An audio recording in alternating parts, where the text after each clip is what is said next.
Holidays nale, adu namma GT Holidays da. GT Holidays, South India's #1 travel brand. You know you are special when you're with GT Holidays. Thallakulam எலும்பு roast, market mutton நெஞ்சு chops, Simmakkal வெங்காய குடல், விளக்குத்தூண் ஜிகிர்தண்டான்னு மதுரை உணவுகளை சாப்பிட பாண்டி பஜார் பசும்பொன் ரெஸ்டாரண்ட்டுக்கு வாங்க. நல்ல வெரைட்டியா ருசியா சாப்பிடலாம். முக்கிய தகவல்களை குறுஞ்செய்தி வாயிலாக தெரிந்து கொள்ள ஆதன் செயலியை டவுன்லோட் பண்ணுங்க. ஆதன் சினிமா ஓவர்ஸ்க்கு ஒரு பெரிய வணக்கம். நான் தான் உங்க விஜய் ஷாம்லா. இன்னைக்கு தை திருநாள். இன்னைக்கு எல்லாருமே அவங்க வீட்டில் ஜாலியாக பொங்கல் வச்சுட்டு உங்க ஃபேமிலி கூட நிறைய டைமை ஸ்பெண்ட் பண்ணுவீங்க. அந்த வகையில் இன்னைக்கு நம்ம ஆதன் மற்றும் பசும்பொன் உணவகம் இணைந்து வழங்கக்கூடிய இந்த தை திருநாள், அதாவது பொங்கல் ஸ்பெஷலாக இன்னைக்கு ஒரு கெஸ்ட் வீட்டுக்கு போய் ரொம்பவே செம்மையாக வந்து பொங்கலை செலிப்ரேட் பண்ண போகிறோம். அந்த கெஸ்ட் யாரு, அங்கே என்ன மாதிரியான விஷயங்களை நம்ம பார்க்க போகிறோம், எப்படி ஃபன்னாக என்ஜாய் பண்ண போகிறோம் அப்படிங்கறத இந்த வீடியோல பார்க்கலாம் வாங்க.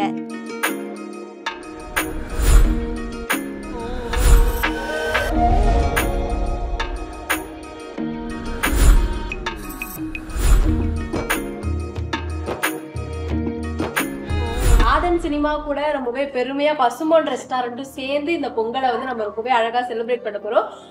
ஒரு வழியா வந்து ரொம்பவே அழகாவது பொங்கலுக்கும் ஸ்டார்ட் ஆயிடுச்சு. ஃபர்ஸ்ட்ல இருந்தே அக்காவுமே வந்து என்னென்னவோ பண்ணி இந்த அடுப்பை பற்ற வைக்கிறாங்க. வருஷம் நீங்க எப்படி பொங்கலை செலிப்ரேட் பண்ணுவாங்க? ஒருத்தவங்க ஒரு மாதிரி செலிப்ரேட் பண்ணுவாங்க. இங்க சென்னையில இருக்கவங்கலாம் வந்து வீட்டில தான் மோஸ்ட்லி.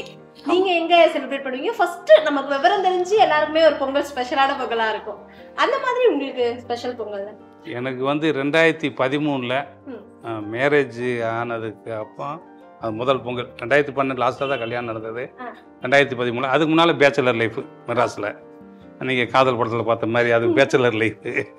சரிங்களா? அப்போல்லாம் பொங்கலை போய் தெரியாது. போனால் ஊருக்கு போவோம், இல்லைன்னா இங்கேயே இருப்போம். அந்த 2013 இருந்தால் அந்த ஃபேமிலியோடு வந்து ஒரு கொண்டாட ஆரம்பித்தோம்.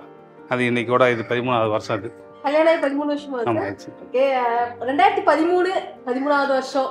இது ஒரு ஸ்பெஷலான மீட்டிங் அப்படின்னு நான் நினைக்கிறேன். 2013 தான் கல்யாணம் ஆச்சு. சோ 12ல கல்யாணம் ஆச்சு. 13ல முத பொங்கல். இது வரைக்கும் நம்ம பேச்சுலரா ஒரு மாதிரி கொண்டாடி இருப்போம். ஃபர்ஸ்ட் வாட்டி கல்யாணம் ஆகி அந்த ஒரு பொங்கல், அந்த வைப் எப்படி இருந்தது சார்? ஏன்னா பொண்ணு வீட்டுல இருந்து புதுசா வேஷ்டி சட்டை தான் எடுத்து கொடுப்பாங்க. நம்ம போனோடனே மாப்பிள்ள நிறைய தாங்குதல், அந்த மாதிரிலாம் நிறைய விஷயம். அது ஒரு ரொம்ப எக்ஸைட்டிங்கா இருந்தது. ஆமா, அது ஒரு அவங்க ஊருக்கு போய் அவங்க கொண்டாடுறது, அப்புறம் இங்கே வந்து கொண்டாடினது, அந்த ஒரு கலகலன்னு போச்சு. கலகலப்புன்னு சொல்லுவாங்க. அந்த மாதிரி கலகலம் 2013 தான் இந்த பொங்கலை பற்றி நான் உணர்ந்தேன். ஆமாம், அதுக்கு முன்னாடி பேச்சுலர் லைஃப்பில் நமக்கு தெரியாதுல்ல. ஊரில் நம்ம வந்து ஃபேமிலியாக வந்து இது வந்து கிட்டத்தட்ட ஊரை விட்டு வந்து 93 ஊரை விட்டு வந்துட்டேன். அப்புறம் டெல்லி அங்கிட்ட இங்கிட்ட பிஸ்னஸ் விஷயமா சுற்றிட்டு அப்புறம் சினிமா கொஞ்சம் செட்டில் ஆகிட்டேன். ஸோ விவரம் தெரிஞ்சு நான் பொங்கல் கொண்டாடினதில்லை. அந்த 2013 கல்யாணத்து அப்புறம் கொண்டாடினாதான் முதல் பொங்கல். ஆமாம், அதான் நல்ல விவரம் தெரிஞ்சு. ஆமாம், மேம் கூட கொண்டாடும் போது நீங்க சொன்ன மாதிரி முதல் பொங்கல் அப்படிங்கறதே கொஞ்சம் ஸ்பெஷல் தான். அதை தாண்டி இப்ப 13 வருஷமா ஒவ்வொரு பொங்கலுமே ஒரு வருடமுமே புதுசா இருக்க மாதிரி இருக்கும். சோ மேம் கூட அந்த ஃபர்ஸ்ட் பொங்கலை செலிப்ரேட் பண்ண மாதிரி என்ன மாதிரியான விஷயங்கள் தோணிருந்தது? ஹாப்பி அதெல்லாம் ஓகே தான், பட் இருந்தாலும் இது ஒரு நல்லா இருக்குல்ல அப்படிங்கிற மாதிரி ஒரு தருணம். ஆமா, என்ன நினைச்சேன்னா, இது இத்தனை வருஷமா மிஸ் பண்ணிட்டுமே, காலகாலத்துல கல்யாணம் பண்ணிட்டு அப்படி தோணுச்சு. பட் சரி, அது நமக்கு விதிக்கப்பட்டது, அவ்வளவுதான் அப்படின்னு நினைச்சுக்கிறது. பொங்கல் அப்படிங்கும்போது எல்லாருக்குமே ரொம்ப ஸ்பெஷலானது. உங்களுக்கு பொங்கல் ஃபர்ஸ்ட் சார கல்யாணம் பண்றதுக்கு முன்னாடி எப்படி இருந்தது, இப்ப எப்படி இருக்கு? அது கல்யாணத்துக்கு முன்னாடி வந்து நம்ம வீட்டுல எல்லாம் பண்ணுவாங்க.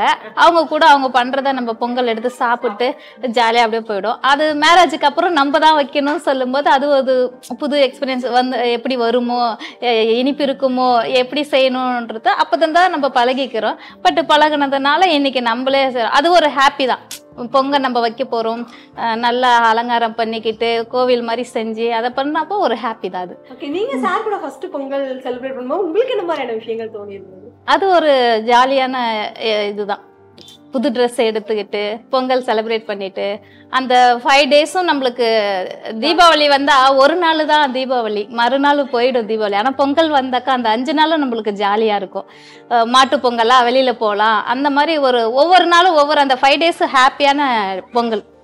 நீங்க உங்க வீட்ல எப்படி செலிப்ரேட் பண்ணுவாங்க? நீங்க பெருசா அதுல ஈடுபடுறதுனால வீட்ல செலிப்ரேட் பண்ணுவாங்க இல்லையா அந்த பொங்கல் அப்ப? கதைகள் நிறைய நம்ம சின்ன வயசுல இருந்து நம்ம தாத்தா பாட்டி இல்ல அம்மா அப்பா ஏதாவது 1-2 கதை சொல்லுவாங்க, எதுக்கு இந்த பொங்கல் செலிப்ரேட் பண்றோம்லாம் சொல்லுவாங்கல்ல சார்.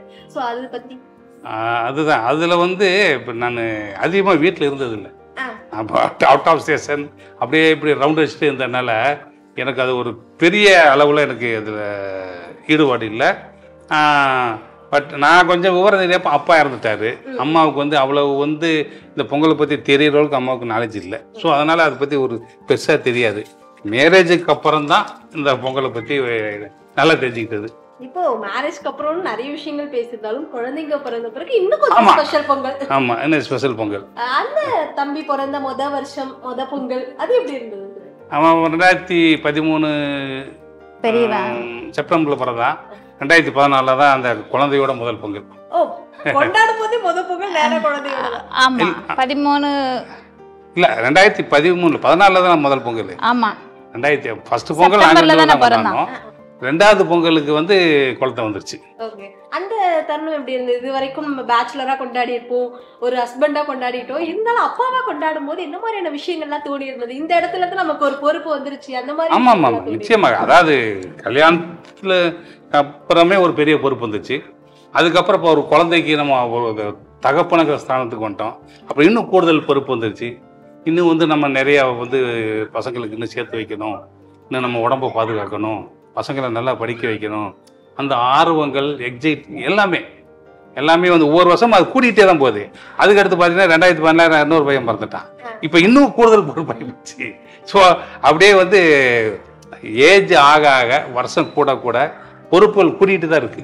இப்போ பொங்கல்னாலே கண்டிப்பா ஜல்லிக்கட்டு சார். உங்களுக்கு ஜல்லிக்கட்டு போகிறது பிடிக்குமா? ஜல்லிக்கட்டு பத்தி உங்களுக்கு என்ன மாதிரியான விஷயங்கள்? ஜல்லிக்கட்டு வந்து ரொம்ப ரொம்ப பிடிக்கும். காலையில இருந்தே டிவி ஆன் பண்ணி அதை முடிகிற வரைக்கும் உட்காந்து பார்த்துட்டு இருப்பாங்க. ஆக்சுவலி என்னன்னா, நாங்க ஊர்ல வேத்துல இருக்கப்போ போய் மதுரையில போய் அலங்காநல்லூர் ஜல்லிக்கட்டு பார்த்தேன் நான். ஏன்னா நாங்க தேனி தானே, எங்களுக்கு பக்கம் தான் மதுரை. அலங்காநல்லூர் ஜல்லிக்கட்டு அங்கே போய் பார்ப்போம். அதேமாதிரி பக்கத்து ஊர்ல விடுவாங்க ஜல்லிக்கட்டு, அங்கெல்லாம் போய் பார்ப்போம். ரேக்லா ரேஸ் விடுவாங்க. அது இந்த மாதிரி இதெல்லாம் வந்து அதுக்கு நம்ம பிறந்த கிராமம் தானே. ஸோ அதெல்லாம் வந்து நமக்கு ஒரு மிகப்பெரிய அது. இப்போ என்ன, நான் இங்கே சென்னையில் இருந்துக்கிட்டு டிவியில் உட்காந்து பார்த்துட்டு இருக்கோம், அவ்வளோதான். ஆமாம், இங்கேருந்து இப்போ அலங்காநல்லூர் போகிறத விட இப்போ டிவியில் உட்காந்துட்டு லைவாக பார்த்துக்கிறது. நம்ம வீட்டில் காலையில் ஆரம்பிச்சிச்சுன்னா அந்த பாலமேடு ஜல்லிக்கட்டு, அப்புறம் அவனியாபுரம் ஜல்லிக்கட்டு, ஃபுல்லாக அந்த ஜல்லிக்கட்டு தான் ஓடும்.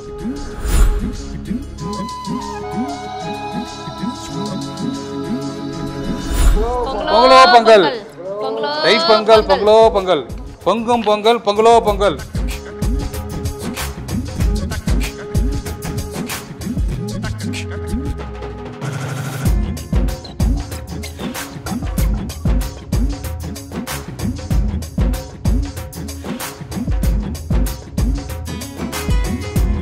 பொங்கல் செலிப்ரேஷன் ரொம்ப நல்லா முடிஞ்சிருச்சு. இதெல்லாம் ஒரு பக்கம் இருந்தாலும் இன்னும் நிறைய விஷயங்கள் நான் உங்ககிட்ட பேசுறதுக்கு இருக்கு.